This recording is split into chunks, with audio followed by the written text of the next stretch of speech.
Karen Cecilia here. I trust everybody's doing good.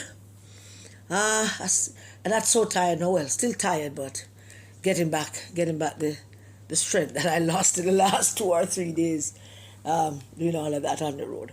I want to talk to you about my, as Hollywood would say, my meet cute with Damion Young, the handsome and compassionate candidate for Northwest Manchester on the JLP side.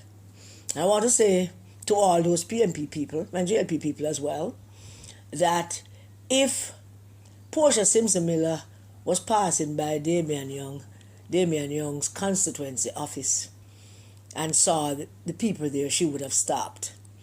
And if by some machinations of the universe, Peter Phillips or PJ Patterson or even Michael Manley would have been passing there, they would not hesitate to stop and give Damion Young a hug, a slap on the back, an encouraging smile, and establish a camaraderie that Jamaican people like to see. Because those people are patriots, and those people understand that Damion Young, being a JLP candidate, is your opponent and not your enemy. And that is what most PNP people and some JLP people don't understand, that we are not enemies. They are just opponents. So here's my meet cute. Very short, I want to tell you my meet cute about how I met Damion Young. Please remember to give the video a big thumbs up, all right? And share it with those who might be interested. I've never met Damion Young before, so here we are. Moseying on down to Mile Gully. The intent of going down to Mile Gully was, when I link up with two old YO people who can tell me what I go on. We're going to stop on the road and talk to people. If we see people, as we normally do, we just stop on the road and talk to people. If we see people gathering for whatever reason, we stop and we talk to people. And boy, that's usually our trove of information, because nobody that looking for them, and they never expect nobody to come and ask them something. So that's how you get that information. We were coming from Kendal, where we spent a good 3 hours in Kendal. It was the best 3 hours of the entire Resistance tour ever since we started touring. I kid you not. Ever since we started going on the road, those 3 hours in Kendal were the best 3 hours spent talking to people. The yam factory people, the people who work at the police station, and the guys in Kendal, and all the girls that we met. It was wonderful. So we left Kendal and we said, well, so we're going to Mikael Phillips ends. And as I said, the whole idea is to just head down to Mile Gully. Something happened to me that has never happened to me before. And I mean never, ever, ever, ever happened to me. For years, I have driven across this country, and every time I left my yard to go drive somewhere on PNP business or political business, I am always armed with my thermos of tea. I carry a thermos of tea. It is something I carry. I never get to carry tea yesterday. I have traded in the thermos for one of those fancy cups where you can drink from it instead. I hate it. I'm going to get myself, I need a proper thermos. I hate that whole fancy cup thing where you have drink the tea from it. It look very bootish and very uncharming and very un-British. I don't like it at all. I want a thermos where I can pour my tea out. And I have perfected the art of pulling over and pouring the tea into the cup, the cup part of the thermos, and then put away the thermos and then proceed to drive while I drink my tea. I have perfected the art. I have never spilled the tea. Tea never burned me up yet, never dropped in a pothole yet, and I've been doing it for years, and let me knock on wood. In this instance, going on to Mile Gully, it wasn't tea because I forgot the damn thing, and it's Michelle cause it. Every time Michelle come in Kingston and she stay over, we have to go somewhere, she's always running behind time and running late. And she has nothing doing, not a thing doing. Princess find her way here, and I am downstairs getting ready, and she's still upstairs locked up in the room, not moving. So she come in, comfort, I suppose. So she always running late. And it's those things why I forgot my tea. So here we are, moseying on down to Mile Gully ends. And a bottle of Lucozade. And I took it up and I pull it. Driving slow, because we're looking for people to talk to. We're not driving fast. And I drinking the Lucozade. And I don't know what I did. I can't even, maybe Michelle or Princess can remember what I did. But whatever it is I did, the Lucozade spilled all over my white pants. And we pull over, and I always travel with more than one towel and rags. So there's this rag, and I wet it up with water and started to wipe it out of the pants. But it wasn't coming out as fast as I want to get the majority of it off. The stain would still be there until it get washed. But I wanted to get that out of it. So wiping frantically, and I said, all right, let's find a shop. We're out of water, so let's find a shop where we can get some water and I can come out and properly wipe this thing off, because I'm going to make more stop. I don't want it, this bright thing. It looks terrible. When I used to be traveling with my own car, now I wouldn't have such a problem if it was my own car, because my car always have a situation bag. There is a situation bag in the trunk of my car. It having everything for every situation. That's why I call it, it's not a traveling bag, it's a situation bag. So it would have been easy for me to change off into a dark colored jeans if I was in my own car, but this is not my car. So here we are, looking for a shop to wipe the Lucozade out of the jeans. But let me back up a little bit and tell you what transpired before all of that, which made the day so extraordinary, deeply spiritual, which made the day such, there's no way you can miss the fact that God is in the midst. There's no way you could. Here's what happened before that happened. We stopped at a place to get a soup. We saw this place in Jerk Place, and where there's Jerk Place, there's people, of course. So you get a chance to talk to a couple of people, and Princess gets soup. The Jerk Place not selling anything that me and Michelle want. Michelle only eat vegetable. I don't eat chicken thing, and I don't really eat food or road anymore, so to speak. I will eat a piece of jerk pork. I will eat a patty. I'll eat a bun and cheese.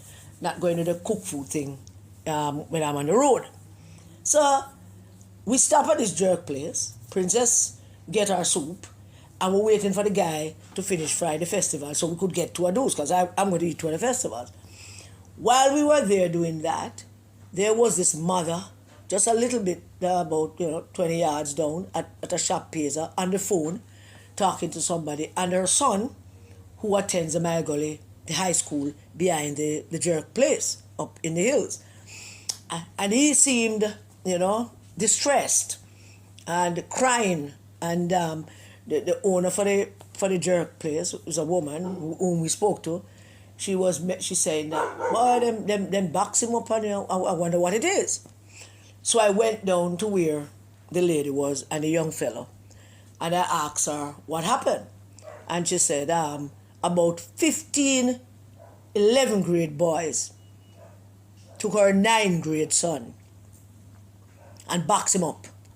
Him face red, him face kind of swollen, him totally distressed. You can see that he was a quiet, reserved little fellow.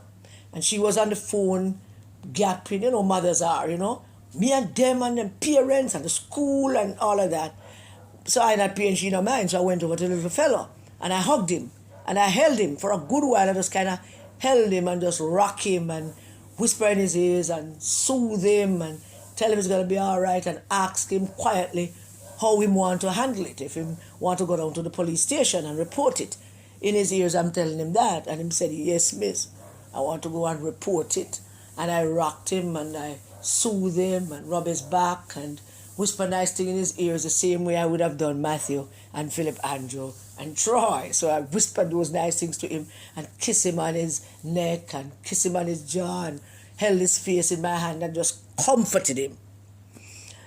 Then a taxi guy drove up and asked her what happened, and she told him, and he went on his phone calling some people, and I don't want to be a part of that. So I said to the mother, if you wait 1 minute, him say I want to go down to the police station. Just 1 minute until we're festival done Friday, and we'll drop you at the Mile Gully police station. Strange enough, it's little below the police station. I'm so really supposed to link up with these old YO people. But all of that changed. So, got to a festival, and him and the mother came in the car, and we took them down to the police station. On our way to the police station, the only thing we can do is offer comfort and words of wisdom in terms of how it should be handled. And we drop him off and wish her well and wish him well and tell him to hold up his head and encourage him. Princess was around the back, of course, encouraging him as well. And we left. And it was just little after that, the Lucasville spilled. And the pants, that's about driving now. Sorry, there's no shop. We already passed wherever. So sorry, we could pull over and see if we can find a shop. So we were coming down. I was saw a little crowd somewhere, and Michelle said, "Oh, see, that look like a bar or a shop or something." And at the time when we pulled in, I never recognized, never realized that there was the JLP sign above. There were a whole host of people, a good amount of them, in them green shirt. There were some men sitting at the doorway to the entrance to the campaign office in their green shirt. And I pulled in, I was going up, and one of the men that sat there was beckoning me, was instructing me to come further and come further. And I came out of the car, Michelle rushed and get the water, and I proceeded to wipe the thing out of the pants. And then it was then that I realized that this is a gathering of JLP people.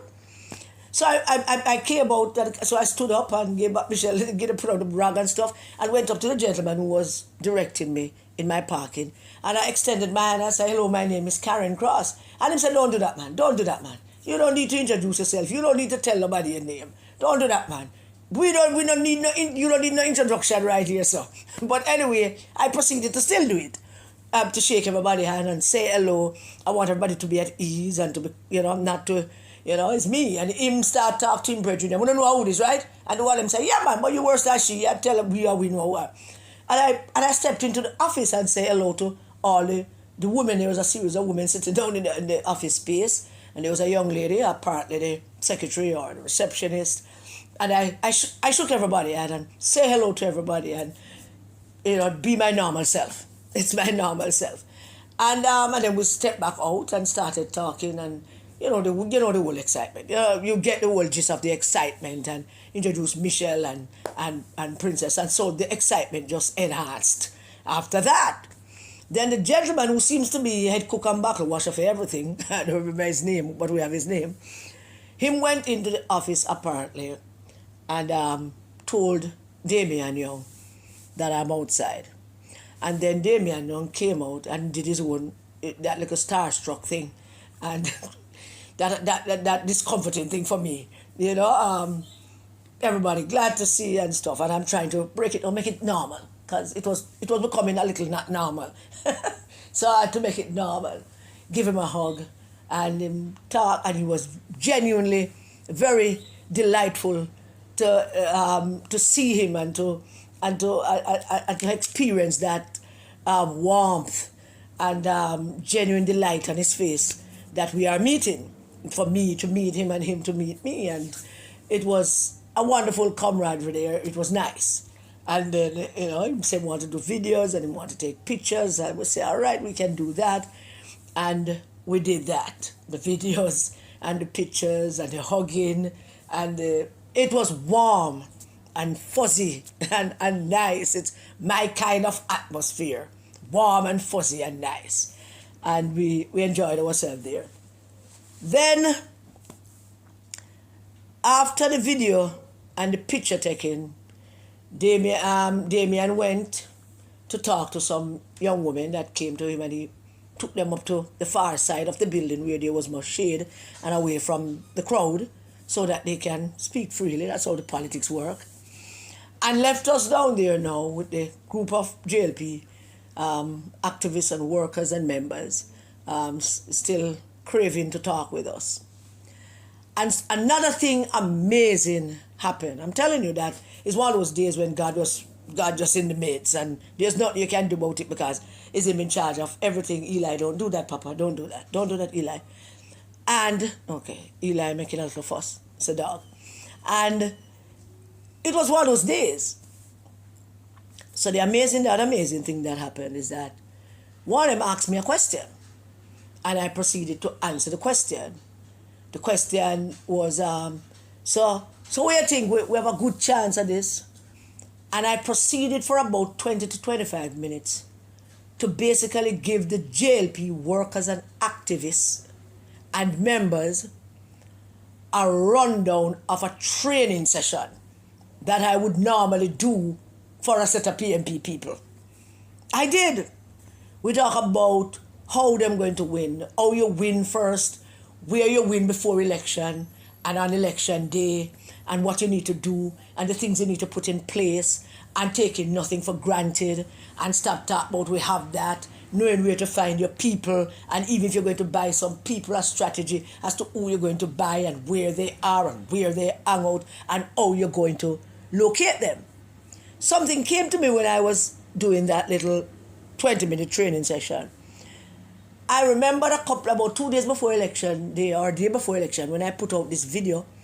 And what I did, I sat in my car out in central St. Mary, or by Dr. Guy. And I sat in my car and I did the video. I did the video because I saw something. I saw where there was no extra activity that was needed because it was COVID. And I called Maureen Webber after I did the video, sent it to her, and asked her how she feel about it and if she like it. And she gives a thumbs up and said, I should put it out. In our conversation, we were talking, I said to her, I don't know if the JLP doing something different, but I don't get the feeling that the PNP doing something different. Because years of being in office, there was this level of arrogance that had developed among the PNP MPs and the operatives and the personal assistants and they, all of those who were involved in all kind of things, and them MP and nobody else involved because of them and them MP and them and the minister. So that level of arrogance had grown to an overbearing height. And it existed on election day. It existed on election day. I'm not saying that was displayed by Dr. Guy's people, but it was there that I first recognized it. That this level of arrogance coming from the PNP MPs, that's when and the PNP, the PNP people that and the power that they have had, which kind of spilled out from 2016 where we lost by that small margin, and everybody know and them hype, thinking that them going to do this and them going to do that. And Maureen and I was saying to her that I don't think them understand that with this old COVID thing still hanging over the country, that something extra is needed in order to meet that numbers line that you have. You have a numbers line. If your numbers line is 10, the fact that COVID is still in the air, that numbers line needed to be doubled, and then your efforts to get 18 out of that double need to be doubled. And it never seemed to me that they were doing it. So what I was saying to the JLP activists and members and campaign staff and workers in that 20-minute staff, and during that 20 minutes, I'll tell you, during that 20 minutes, you could hear a pin drop. I'm sure Michelle will tell you about it, our princess. You could hear pin drop. No amount of vehicle that passed disturbed the serene atmosphere of people just paying attention and people just understanding what I'm saying to them. Because what I said to them is that if you can't find all the people that you found in 2020 and double that, you might as well stop doing this. I want to just hang out right now so and cook some food and do all that, because that will help. If you don't know where those people are now, not election day, you'll not be able to bring them out because you don't know nothing about them and you don't know them, which is a problem with both political parties, that you really don't. You depend on a certain amount of people to come out because they're a JLP and a certain amount of people to come out because they're a PNP. Those are going to come out. You can't do nothing about them. They will come. You have to go look for them. So let's put that one side and think about the bigger number that you need, because Damion could only muster 4,000 plus voters in 2020. Had he mustered the numbers that the JLP got in 2016, Mikael Phillips would have lost in 2020. And that's a point I was trying to bring across to them, but what I was saying to Maureen in 2020. Had the JLP numbers that they brought out in Northwest Manchester in 2016, had Damion Young been able to get that number in 2020, Mikael Phillips would not be MP today. So what I was saying to them is that if we can't find them there, on a goose cook. But then, them also have to recognize that they lost all 4 seats in the local government election. All of them. And of all the seats in the parish council, is only 2 seats. In 2 seats they get to top 900. I think in 1 seat they get 999. That might have been in John's Hall that they got that 999, and then they got I believe 979 I believe they got in the Mile Gully region, which is where they were. And that's basically getting beaten by over 20 points each time. So therefore, their only chance of coming even close is to go find that 2016 numbers that were there. And maybe, just maybe, some of those 2016 numbers were some people that vote both PNP and JLP, and they would have to find them. But that problem is not only theirs. That problem is also Mikael Phillips's, because he and the JLP brought out that 2016 number in 2020. He would have lost by maybe about 200 votes. So him have to go find that 2016 number as well. And from all indications, it looked like Mikael Phillips might be able to find those numbers. But once again, I caution in terms of how I see election these days. Nobody no must win and nobody no must lose. Nobody have to win and nobody have to lose. That don't exist anymore in our politics, because our voters are sophisticated and they are emotional, yes, but they are also intellectual, because they're asking questions and them if you ever hear the discussions we have in Kendall, yes, man, your head would spin. So them know what's going on, and they also know what is at stake. So who is going to get back those 2016 numbers and up it? Because for Damion Young to have a chance at all, he not only have to bring out the 2016 numbers, he have to look at his enumeration and find those people whom he has enumerated, if he did enumerate anybody.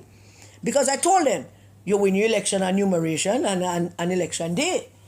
And if they can't find those numbers, they only have one other choice and one other chance, and that is your election day operation, your ground operation election day, which can be chaotic and can be organized, and it can yield all kind of results that nobody thought possible. Also on election day, you have a chance to actually see people that you never saw for the 4 years that you're looking for people. Somebody might show up and say, me name Tommy. It's about you look from something, from when we have this name, we can't find who name Tommy. Every time we come, this man gonna work, I'm gone, this and not dead, and about to know who that name, and then here he is on election day.